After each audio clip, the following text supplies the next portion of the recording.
Hello guys, I hope you are fantastic there. Today I am making a video on another scholar's life and contribution for ethics GS paper 4 and the name is दीन दयाल उपाध्याय.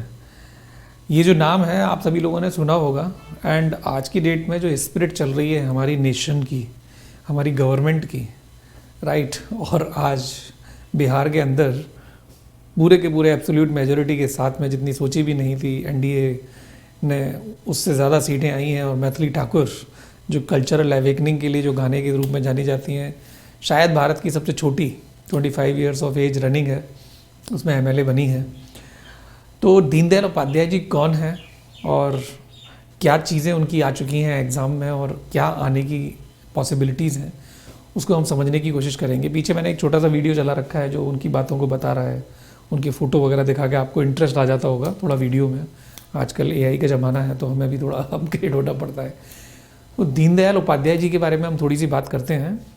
तो दीनदयाल उपाध्याय जी के बारे में मैं शुरू करने से पहले, जब मैं पीछे बोर्ड पे लिखना शुरू करूं, आपको थोड़ा सा ये बताऊं कि दीनदयाल उपाध्याय जी आज की जो बीजेपी गवर्नमेंट है, मोदी जी की सरकार है, उसके अंदर की आइडियोलॉजी को शेप करने वाले बिल्डिंग ब्लॉक है.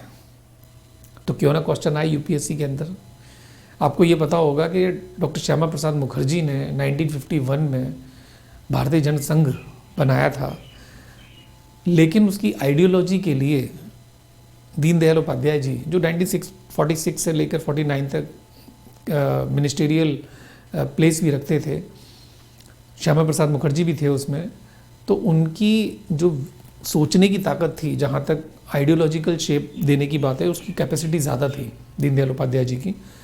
तो उन्होंने जो आज का बीजेपी है, जो कभी भारतीय जनसंघ के रूप में पैदा हुआ था, उसकी पूरी की पूरी आइडियोलॉजी को शेप किया था.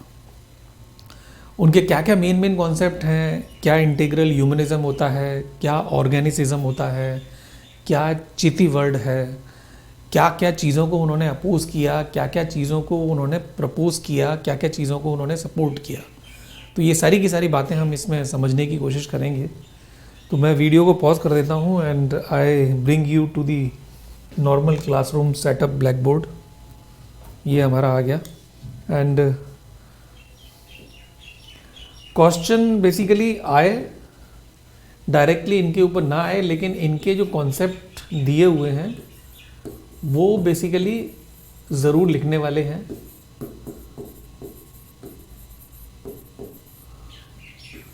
I am a student of psychology and I know every western scholar and thinker जो इथिक्स में कंट्रीब्यूट करता है, उसके मैंने कई सारे वीडियोस भी बनाए हुए हैं and I am the first person to make videos directly for those people asked by the UPSC. वो यूट्यूब में वीडियोस पहले ही आ गए, क्वेश्चंस बाद में आए थे, ये तो मैं कुछ कर नहीं सकता. पुराने टाइम के वीडियो अपलोडेड आप देख सकते हो. लेकिन मुझे जो स्पिरिट लगती है आज की डेट में, जो क्वेश्चंस की नज़र आ रही है, एससी की नज़र आ रही है, इसमें आपको कल्चरल अवेकनिंग जो इंडिया की है वो रिफ्लेक्ट करनी पड़ेगी.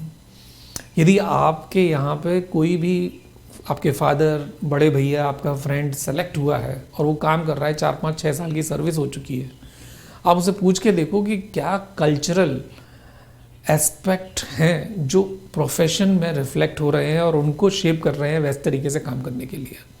You will get to know that what this nation is going to be and what kind of flag bearing we are going to have at the world level, जहाँ पे हमारी recognition हो रही है, हमारी हिंदी की बात होती है, हमारी संस्कृति की बात होती है. संस्कृत मतलब लैंग्वेज, राइट. बाहर के लोग, जर्मन के लोग, आयरलैंड के लोग, यूएस के लोग, यूरोप के लोग हमारी लैंग्वेज सीख के हमारे यहाँ पे परफॉर्म करके जाते हैं and we learn English so that हम अच्छे से सीख के बोल पाएँ, लोगों को इम्प्रेस कर पाएँ. कॉलेज लेवल पे जो निब्बा निब्बी होते हैं, एक दूसरे के सामने अंग्रेजी बोल के एक दूसरे को इम्प्रेस करते हैं, ये थोड़ा सा पीछे जा चुका है. आज की डेट में आप संस्कृत बोलो अपने कलीग से तो शायद थोड़ा ज़्यादा इम्प्रेस कर पाओगे, not in shorter term but in longer term.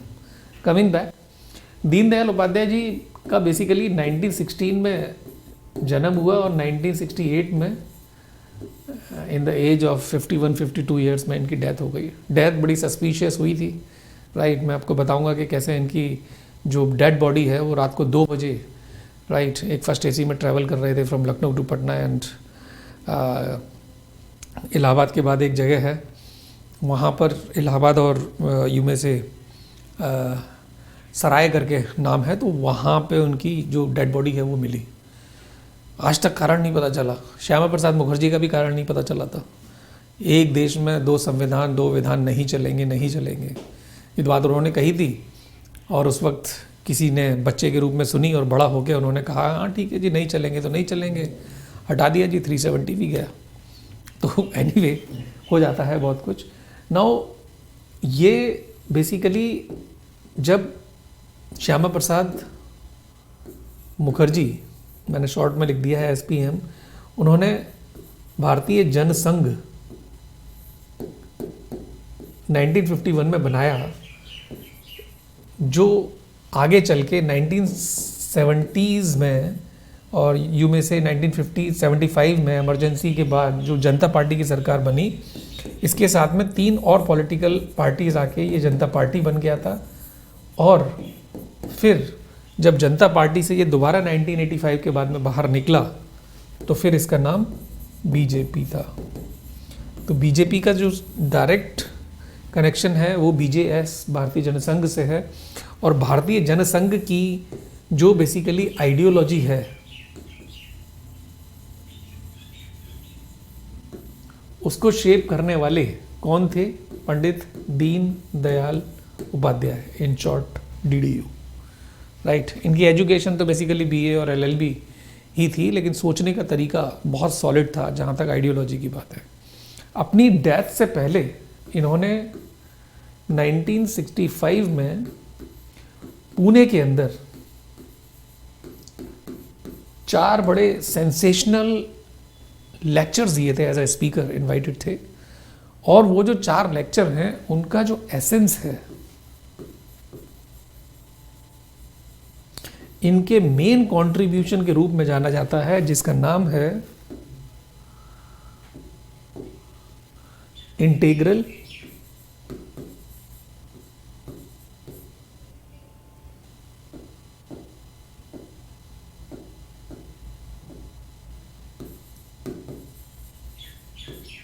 Humanism.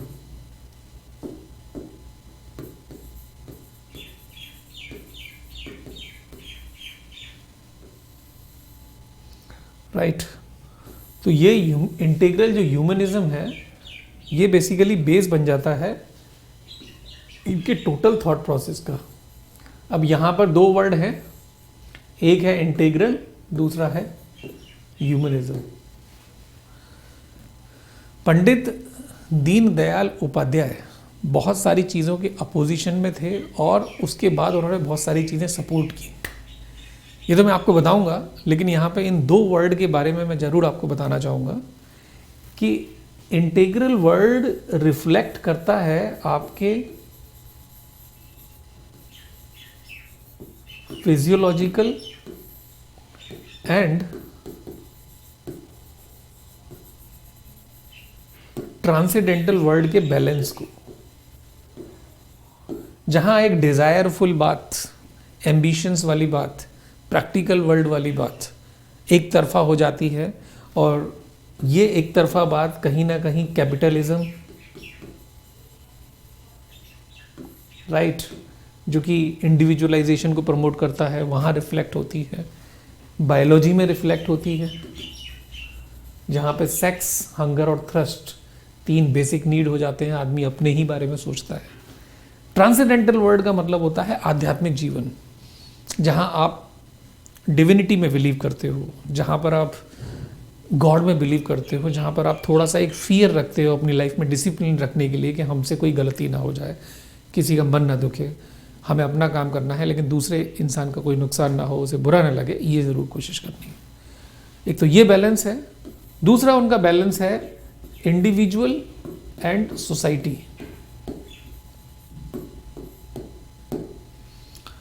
यहाँ पे अभी इंटीग्रिटी की बात चल रही है, इंटीग्रल वर्ड का क्या मतलब है। So individual and society, society बनी है कई सारे इंडिविजुअल्स को मिलाकर, और कई सारी सोसाइटी से बनके नेशन बना है, और कई सारे नेशंस बनके ये वर्ल्ड बना है, right?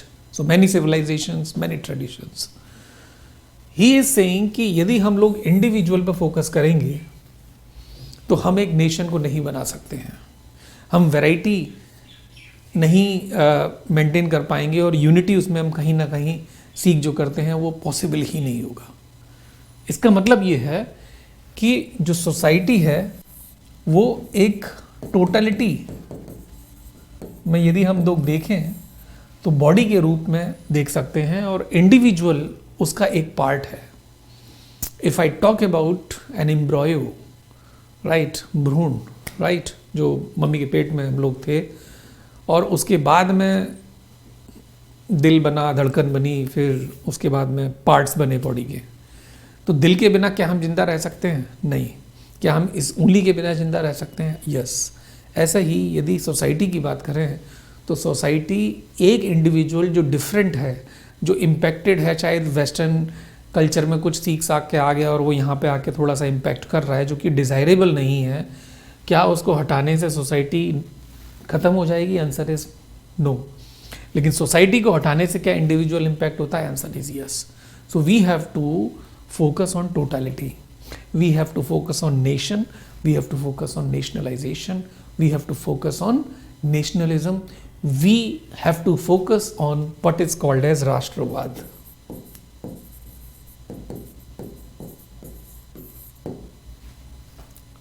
I hope you are getting his point कि totality पे हमें focus करना है। तीसरा इन्होंने ये बोला, इंडिविजुअलाइज, हम इंटीग्रल वर्ड का यदि मतलब समझें तो ही वॉज सेइंग कि हमारा जो माइंड है, जो चीज़ हमने सीखी है, हमारी बॉडी जो है, और हमारी सोल मीन्स स्पिरिट, मनसा, कर्मचा और वाचा, ये जो चीज़ें होती हैं ना, इन सब में बैलेंस होना चाहिए। जो मैं कहता हूँ वो मैं करता हूँ, और जो मैं नहीं कहता वो मैं डेफिनेटली करता हूँ, राइट? सो ये पंडित दीनदयाल उपाध्याय जी का जो इंटीग्रल वर्ड से उससे मतलब है। जब ह्यूमनिज्म की बात करते हैं तो simply the human is at the centre of universe of everything that you should focus on. So मेरा अपना जो धर्म है सबसे पहले वो है ह्यूमनिटी, और ह्यूमनिटी जिस धर्म में सबसे ज़्यादा इनकॉर्पोरेटेड है, मेरे को उसे मानना चाहिए। सो मेरे हिसाब से तो जो हिंदू रिलीजन है, दीनदयाल उपाध्याय जी बन के मैं बोलूँ तो हिंदुइज्म के अंदर में ह्यूमनिटी बहुत ज़्यादा है। H for Hindu, H for humanity, right, as far as Deendayal Upadhyay ji is concerned. हर कॉन्सेप्ट में एब्सोल्यूटिज्म नहीं होता, इम्प्रोवाइजेशन, इम्प्रूवमेंट के स्कोप्स होते हैं, तो हिंदुइज्म में भी है और हर धर्म में होता है, वो चलता भी रहेगा आगे, राइट। मैं तो हमेशा एज एन टीचर ज़रूर ये बोलता हूँ कि ब्लाइंड फेथ तो किसी भी चीज़ में नहीं करना चाहिए। कोई भी धर्म श्रेष्ठ नहीं है, राइट, लेकिन अपनी नज़र में अपना धर्म सर्वश्रेष्ठ है, और आपके मेंटल पीस को यदि ये बढ़ाता है तो आप 100% इस चीज़ में एग्री करके एब्जॉर्ब करें और रखें, लेकिन ब्लाइंड फेथ में रखें। जो अच्छी चीज़ें हेल्प करती हैं आपके लिए, आपके फैमिली के लिए, आपके चिल्ड्रन के लिए, उसे आप ज़रूर प्रैक्टिस करें, और एग्ज़ाम पास कराने के लिए जो चीज़ें अच्छी हैं उसे आप ले लें, और बाकी तो दुनिया कह ही रही है उसके आपको टाइमिंग के लिए इग्नोर कर दें। क्योंकि यहाँ पे यूपीएससी के अंदर में जो भी फॉर्म भरता है वो हर रिलीजन का होता है, ठीक है, एंड यूपीएससी के अंदर एग्ज़ाम टॉप करने वाले हर रिलीजन के हैं, ये हमने टाइम पे देखा है। इसका मतलब there is no discrimination as far as the education, as far as the competition, as far as the UPSC is concerned, right. Now जब हम इस इंटीग्रल ह्यूमनिज्म को टोटल रूप में देखते हैं तो यही पता चलता है कि ये जो ह्यूमन है, who is at the centre, right, उसको हमें चारों तरफ से एक सेंट्रीपिटल एंड सेंट्रीफ्यूगल फोर्स से और भी ज़्यादा इंटेक्ट बनाना है, and this should be part of a totality called as nation, right. So I think this integral humanism को आप यहाँ तक समझ पाए होंगे. Now when he is talking about this totality, इस इंटीग्रल ह्यूमनिज्म से एक वर्ड इन्होंने निकाला जिसका नाम था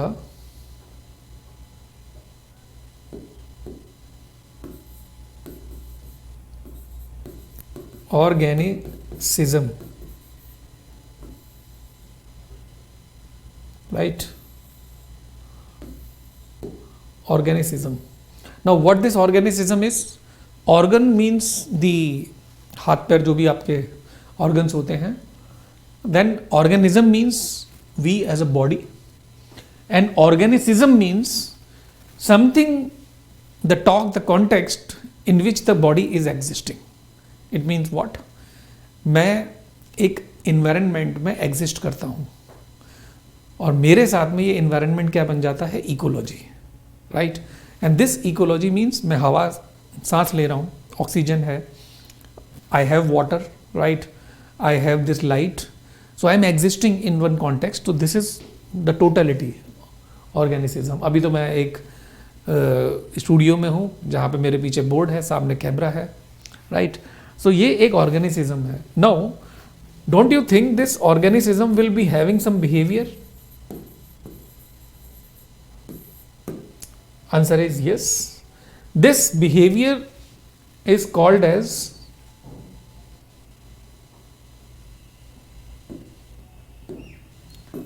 चिति. CHI. चिति को हिंदी में बोल सकते हैं स्वभाव, right. At national level Chiti means culture. At national level Chiti means tradition.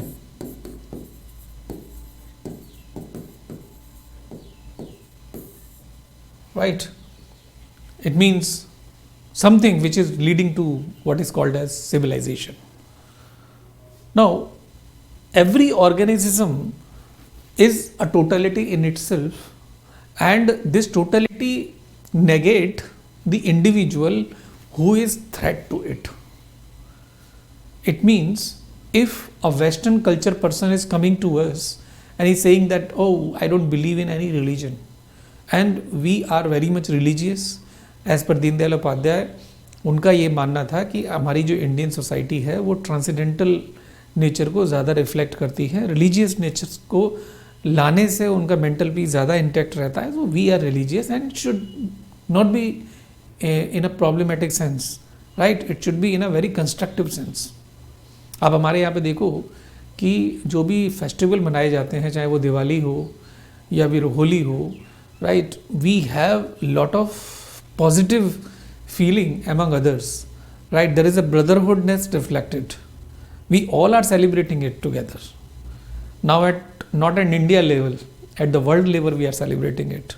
In US, in Europe, everywhere it is being celebrated.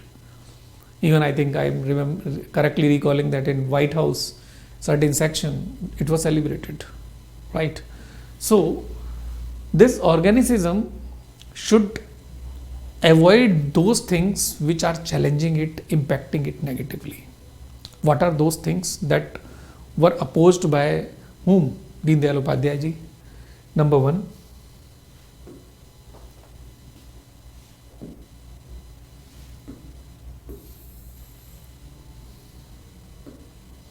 ये जो ऑर्गेनिसिज्म है किन किन चीज़ों को अपोज करती है, मीन्स दीनदयाल उपाध्याय जी किस किस चीज़ों को अपोज करते हैं.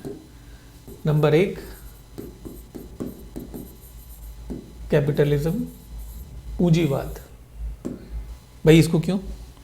क्योंकि ये एक डिज़ायर पैदा करती है, ये एक इंडिविजुअलाइजेशन कल्चर को, इंडिविजुअल कल्चर को पैदा ज़्यादा करती है, रिच कल्चर को ज़्यादा पैदा करती है. कुछ कम लोगों की बात करती है जिनके पास बहुत सारे पैसे हैं, Ivory of towers and powers जिन्होंने बना दी है, उनकी बात पे ज़्यादा फोकस होता है. यूएस बेसिकली एक कैपिटलिस्ट इकोनॉमी है, वहाँ पे सोसाइटी आप देखो तो जॉइंट फैमिली कल्चर नहीं दिखेगा आपको, इंडिविजुअल कल्चर दिखेगा. लोग शादी नहीं करना चाहते, बच्चे नहीं पैदा करना चाहते हैं, right. So this is what capitalism is opposed by organism given by DDU. Then there is something called as Marxism, right? Why Marxism? Because ये कम्युनिस्ट कल्चर को प्रमोट करता है और कम्युनिज्म के अंदर में जो बाद में सोशलिज्म के रूप में हम देख सकते हैं, इसने सोसाइटी के ऊपर फोकस किया और सोसाइटी जो है वो कंट्रोल करती है हर चीज को, जिसकी वजह से क्रिएटिविटी खत्म हो जाती है.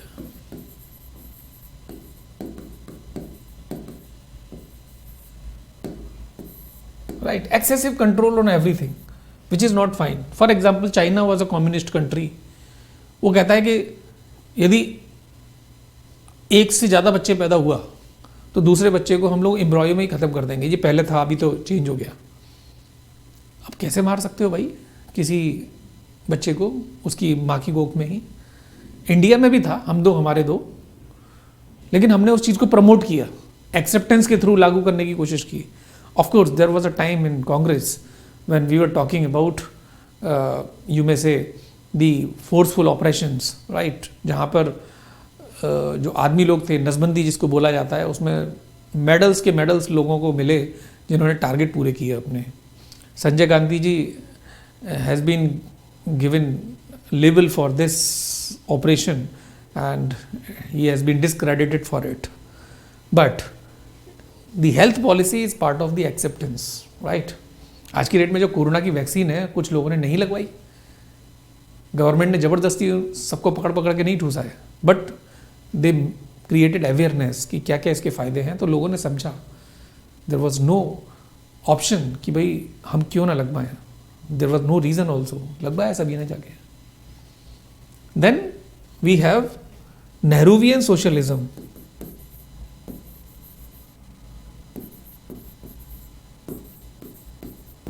जिसको इन्होंने अपोज किया.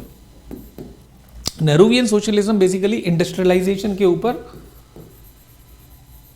ज्यादा, मैंने शॉर्ट में लिख दिया इंडस्ट्रियलाइजेशन, इसके ऊपर ज्यादा फोकस करता है. अब नाउ इंडस्ट्रियलाइजेशन के ऊपर ज्यादा फोकस करने से आप ये सोचो कि गांधी जी का जो चरखा है वही नहीं चल पाएगा, पंचायतें ही नहीं चल पाएंगी, स्मॉल एंड मीडियम जो एंटरप्राइजेस है वही नहीं चल पाएगा. इंडस्ट्री आई, बड़ी बड़ी मशीनें आई. 1955-56 में आपको याद होगा महालनोबिस प्लान, जो बेसिकली नेहरूवियन सोशलिज्म का सबसे बड़ा रिफ्लेक्शन है. चाहे वो कॉटन मिल्स थी जो हाथों से चलती थी, वो मशीनें आई बड़ी बड़ी कपड़े बनाने वाली, उन्होंने सारे की सारी जो लेबर फोर्स थी उनको अनएम्प्लॉयड कर दिया. गांधी जी ये कह रहे हैं भाई प्रोडक्शन कम होगा, कोई बात नहीं, लेकिन सबको एम्प्लॉयमेंट मिलेगा, वो ज़्यादा इंपॉर्टेंट है. गांधी जी का चरखा यही रिफ्लेक्ट करता है. गांधी जी की क्या कभी एक स्टिच्ड क्लोथ को पहनते थे? Answer is no. आपने देखा होगा गांधी जी कभी टोपी नहीं पहनते थे. नेहरू जी टोपी पहनते थे क्योंकि वो स्टिच्ड क्लोथ, सिले हुए क्लोथ का सिंबल है. आप देखो, आपको गांधी जी की कोई भी तस्वीर, पिक्चर, वीडियो वगैरह कोई भी आपको टोपी में नहीं मिलेगा. सूत कता हुआ किस चीज़ में? चरखे से, वो गांधी जी पहनते थे क्योंकि उन्हें पता था कि यही मेरे ग्राम स्वराज का प्रतीक बनेगा. Right, so this is what is the opposition. Then he even hated what is called as democracy for the reason that elections जो होते हैं यहाँ पर, वो बेसिकली अमीरों का धंधा है. जिसके पास पैसे हैं वो इलेक्शन में पैसे खर्च कर सकता है, जिसके पास फेम है उसको लोग जानते हैं, उसी को लोग देंगे. अभी किसी गरीब को भी यदि खड़ा कर दिया तो कोई अमीर आदमी या तो उसे पहले खरीद लेगा इलेक्शन से, या फिर बाद में खरीद लेगा. तो इलेक्शन जो है बेसिकली पैसे के बेस पे क्या बन जाती है? प्लूटोक्रेसी. प्लूटोक्रेसी का मतलब क्या होता है? धनतंत्र, right. Riches, elite people are making it.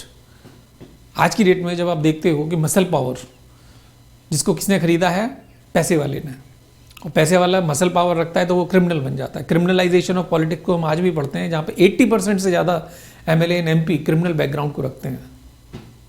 Right, जो ADR का आपका एक वेबसाइट है उसमें आप देखोगे, यू विल फाइंड इट. सो जो डेमोक्रेसी है वो प्लूटोक्रेसी है एक्चुअली. दूसरा एग्जाम्पल ये देते हैं कि यदि हमने इलेक्शन को पंचायत के लेवल पे कंडक्ट कराया, वहाँ पे लोगों का विजडम ये नहीं होता कि हम लोग अपनी प्रोफेशनल फाइट को और पर्सनल फाइट को, प्रोफेशनल लाइफ को, पर्सनल लाइफ को अलग अलग तरीके से देख पाए, वो गुमसुम कर देते हैं, मिला देते हैं। अब इसके चक्कर में क्या होता है कि एक प्रधान का इलेक्शन था, एक बन गया, दूसरा नहीं बना, पूरे 5 साल जो है वो दुश्मनी चल रही होती है।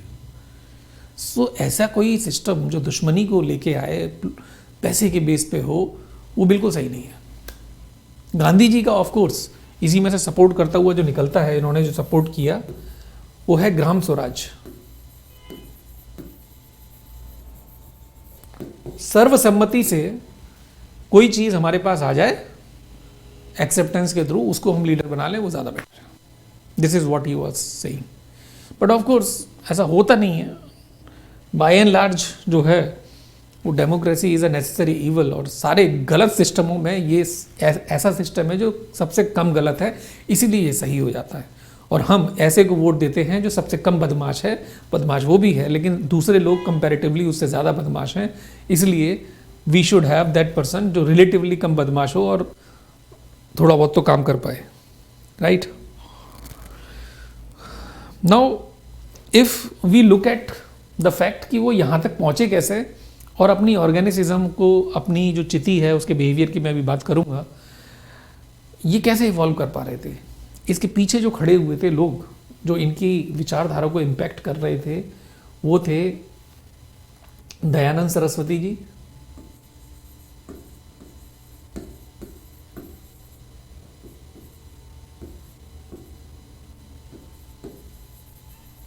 जिन्होंने आर्य समाज को बनाया, राइट। विवेकानंद जी,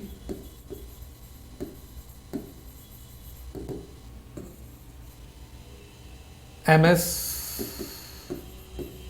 गोलवालकर जी जो RSS के चीफ बने, एंड गांधी जी। गांधी जी के बेसिकली क्या है कि जो ग्राम स्वराज है उसको, और यहाँ पे गोलवालकर जी का जो हिंद स्वराज है उसको लेके, और विवेकानंद जी का जो कल्चरल एवेकनिंग है,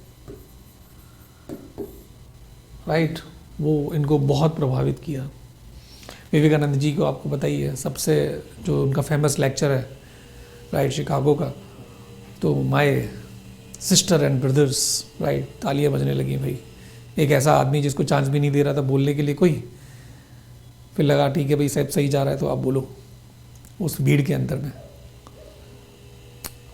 दूसरा, जब वो वहाँ पहुँचे होंगे तो अपना जो है वो भगवा चोला पहन के, जो अगेन टोपी की तरह सिला हुआ नहीं था बट एक कपड़ा ही था, सो टाई और सूट बूट पहनने वाला आदमी, उनको देख के बड़ा आश्चर्यजनक हो जाता ना, सारे लोग देखते हैं, कुत्ते भी भौंक लेते हैं कभी कभी। तो he was very much surprised, but he was very much happy to discover one thing about him and about India, is that I belong to a nation where the culture make a person gentleman, but you are from a nation where dress make a gentleman. Dress मतलब आपने dress सिलवा ली, उससे आप gentleman बने, लेकिन मैं अपने culture की वजह से जेंटलमैन हूँ। सो प्रेजेंस ऑफ माइंड होना चाहिए, अपनी बात को सही से रखने का, जो सामने वाला सुने और उसकी साख को भी माने, राइट। नाउ ये देखो, हमने यहाँ तक बस इतना छोटा छोटा पढ़ा है, केवल इतना पढ़ पाए हम, राइट। इसका मैं आपको जो PDF है वो हमारे टेलीग्राम चैनल पे भी दे दूँगा, और हमारा टेलीग्राम का जो चैनल है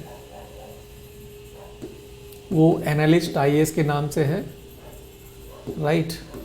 कई सारे और भी चैनल मिल जाएंगे, लेकिन हमारा लोगो लगा हुआ है, तो वहाँ पर ये हाथ से लिखा हुआ टाइप ऑफ लैंग्वेज में आप पढ़ोगे, आंसर के फॉर्मेट में आपको मिलेगा, उसमें से मेन पॉइंट आपको मिल जाए तो इस वीडियो को देखने के बाद में आप उसे बना सकते हो।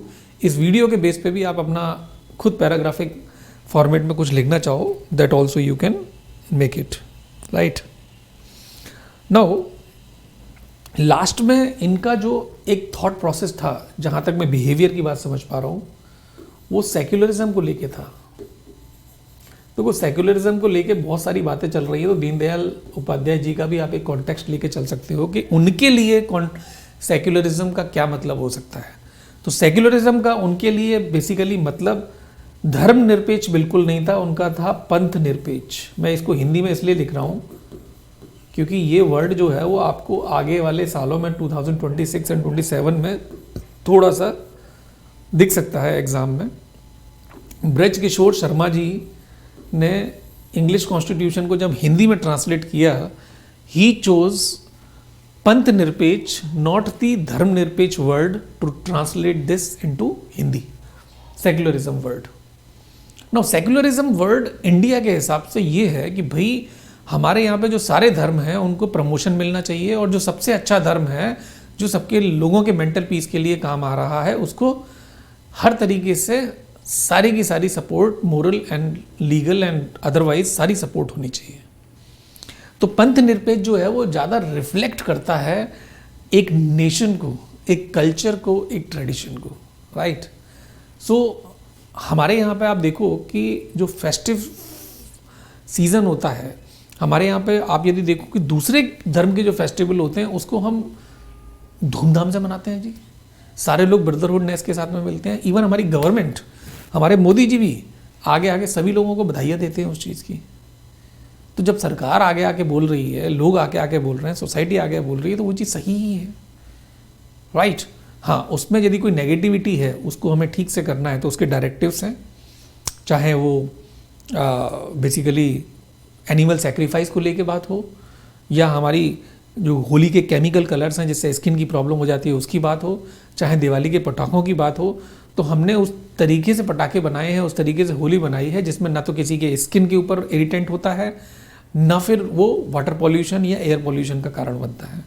आप कर सकते हैं लेकिन ये सब चीज़ें नहीं होनी चाहिए।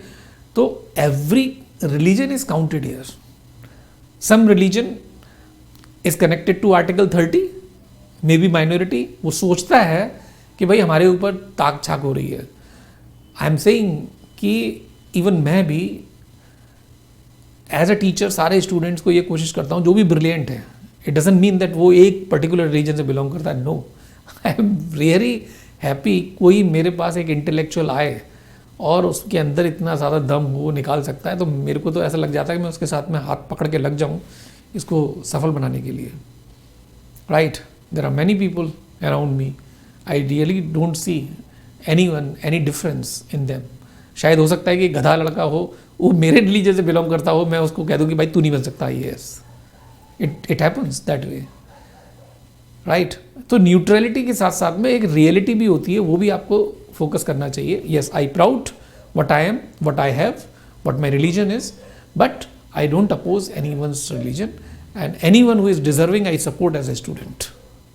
Okay, now secularism word is more reflective of this panth nirpech word rather than the dharm nirpech, and this is what Deendayal Upadhyay ji is also saying, because this secularism is reflective of what is called as चिति, जो ऑर्गेनिसिज्म का reflection है हमारे यहाँ पे। और हमारा जो Indian society है, हमारे जो इंडियन सिविलाइजेशन है, वो रिलीजन को बेस मानता है। और जब रिलीजन को वो बेस मानता है तो आर्टिकल 25 से लेके आर्टिकल 28 तक बेस बनना चाहिए, जिससे कि हम उन लोगों के लिए कुछ अच्छा खासा कर पाएँ, सोच पाएँ, और हमारा एक नेशन जो है एक राष्ट्र के रूप में वर्ल्ड में लेवल पे ये मैसेज दे कि हमारी जो संस्कृति है वो कितनी पुरानी है। और मुझे दुख होता है कि जो आतंकवाद है, जो टेररिज्म है, इसका कोई धर्म नहीं होता। लेकिन पहलगाम को लेके और आज दिल्ली में जो अटैक हुआ, जो मोस्ट एजुकेटेड लोग हैं, जो मेडिकल फील्ड में सेवियर के नाम से जाने जाते हैं जान बचाने के लिए, वो लोग क्यों आके इसमें एसोसिएट होते हैं कि लोगों की जान ले रहे हैं, वो भी बॉम्ब ब्लास्ट से। ये समझ पाना बड़ा मुश्किल हो पा रहा है, इसे डाइजेस्ट कर पाना बड़ा मुश्किल हो पा रहा है। और इस कैंसर को यदि हमें उखाड़ फेंकने के लिए इसका ऑपरेशन करना पड़ा पूरा, तो मुझे ऐसा लगता है this is the right time for the women, for the children of every religion, of every society, जो पीसफुल अपनी लाइफ को मेंटेन करना चाहते हैं। ये बेसिकली किसी धर्म के लिए चुनौती नहीं दे रहा है, ये बेसिकली पूरी की पूरी ह्यूमैनिटी के लिए, पूरे के पूरे नेशन के लिए एक चैलेंज इम्पोज करता है, टेररिज्म। राइट, मेरा थोड़ा सा मन भारी हो जाता है जब जब मैं ये चीज़ें देखता हूँ, because I was a narrow escape person. जब ये इंसिडेंट हुआ तो मैं वहीं से होकर निकला, जस्ट शायद आधा घंटे पहले। Right, so it can be you, it can be me, it can be any one coincidentally victim of such terrorist attack, such bomb blast. So Deendayal Upadhyay ji इस हिसाब से यदि मैं देखा जाए तो ठीक है, कहीं ना कहीं अपने एक आइडियोलॉजी से वो क्रिएट करते हैं कि हमारे यहाँ पे नहीं होनी चाहिए। नाउ जब ये चिति की बात चल रही है तो ये कहते हैं कि ये किस तरीके से बनेगी, इसे कैसे बनाया जाएगा। तो ही इज सेइंग कि ये जो चिति है ये अपने आप में कई सारे सिस्टम से बनती है, जैसे इकोनॉमी, राइट, जैसे स्टेट, फाइन। उस हिसाब से यदि हम देखा जाए education,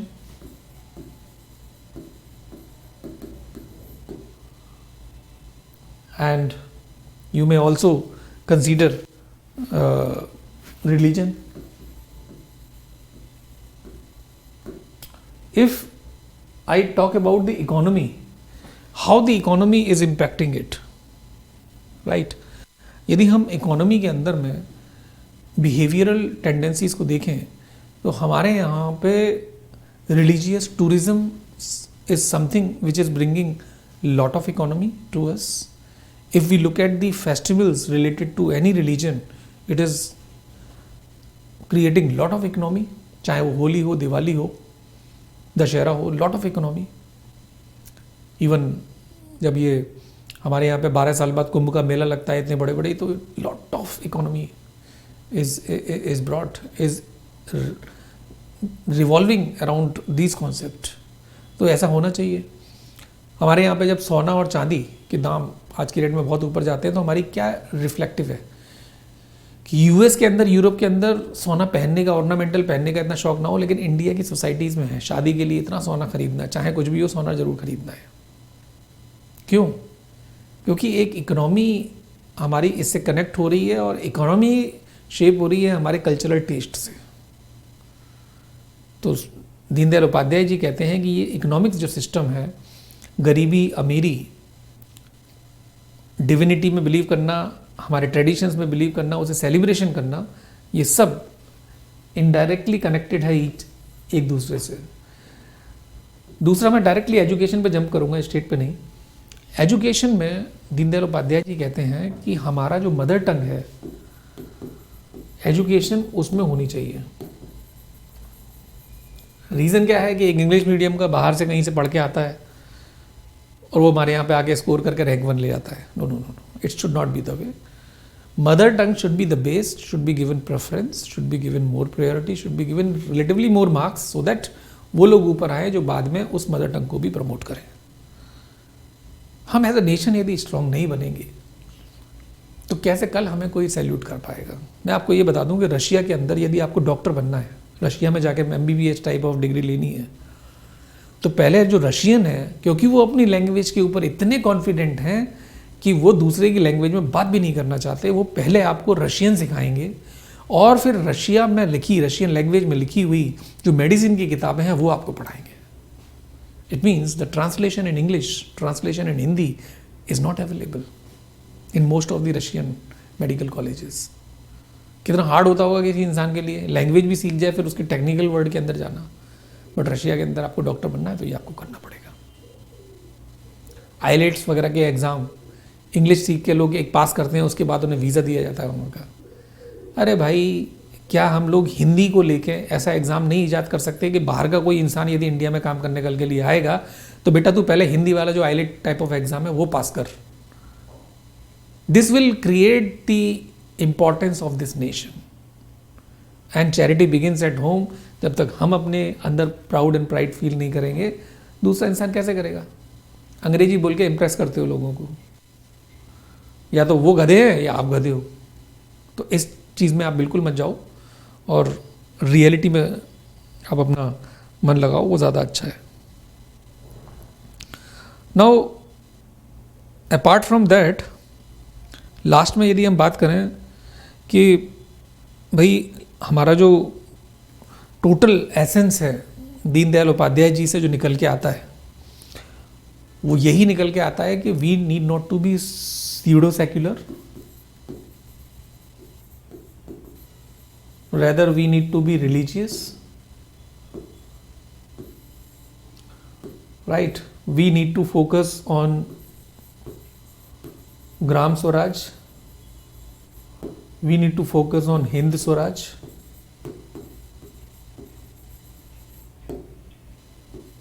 we need not to focus excessively on elections, और यदि इलेक्शन है तो स्टेट फंडिंग ऑफ इलेक्शन को प्रमोट करना चाहिए, जहाँ पे लोग अपना पैसा नहीं लगाएंगे इलेक्शन में, अपने आप को एडवर्टाइज करने के लिए पैसा सरकार देगी। ये अपने आप में एक पॉलिटी का कॉन्सेप्ट है जो मैं आपको कभी पॉलिटी की क्लास में पढ़ाता हूँ, राइट। एंड हिंदी लैंग्वेज में आप एजुकेशन दो, ये बहुत ज़्यादा इम्पॉर्टेंट है। और हमारा जो इंटीग्रल ह्यूमनिज्म है, इसको आप एक अच्छी ऑर्गेनिज्म में रखो और उस ऑर्गेनिज्म की जो चिति है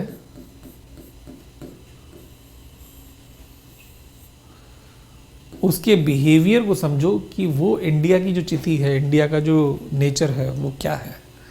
तो वो आपको यही नजर आएगा that we are transcendental people, we are religious people.